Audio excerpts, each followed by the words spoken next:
Et les mesures pour 2025 également au niveau sécuritaire, notamment des dispositions sont prises dans la lutte contre la circulation illicite des armes légères. Le Canada et l'Allemagne soutiennent la Côte d'Ivoire. Les deux pays ont remis 3 conteneurs à la Comnat ALPC en équipement pour sécuriser les armes déposées volontairement. C'est à la suite d'une série de formations sur la gestion et le stockage. On en parle avec Walter Amadou Ouattara. Ces remises symboliques des clés de conteneurs sécurisés pour le stockage d'armes saisies traduisent la volonté du Canada et de l'Allemagne en actes concrets dans la lutte contre la circulation illicite des armes légères.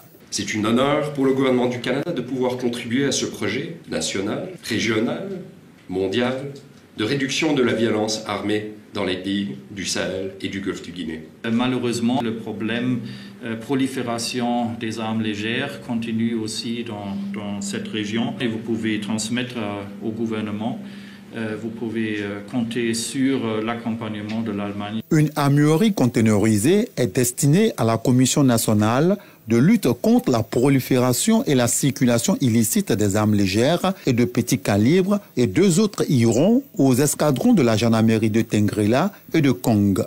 Le commandant supérieur de la gendarmerie nationale me charge d'exprimer notre profonde reconnaissance aux acteurs ici présents. Nous vous assurons que ces conteneurs-là seront utilisés à bon escient parce qu'indéniablement, cela renforce nos capacités opérationnelles. C'est le lieu pour moi de réaffirmer, au nom de la Comnat, notre engagement à poursuivre nos actions en faveur de la sécurisation des armes et à continuer de travailler main dans la main avec nos partenaires pour garantir un environnement plus sûr pour nos concitoyens. Ce sont ainsi plus de 36 millions de francs CFA investis par les 2 pays donateurs à travers l'ONG internationale MAG. La lutte contre le marché illicite des ALPC est un pas important dans la réduction de la violence armée.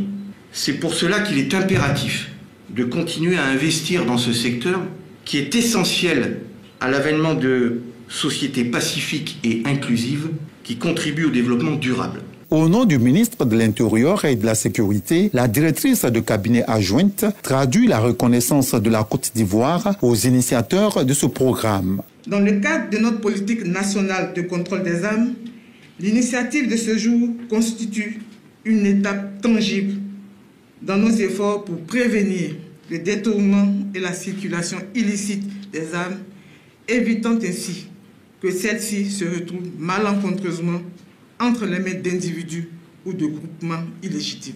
C'est pourquoi je voudrais traduire les remerciements de Monsieur le ministre à MAG International. Ces cérémonies de remise des clés interviennent après une série de formations essentiellement axées sur la gestion et le stockage des armes saisies.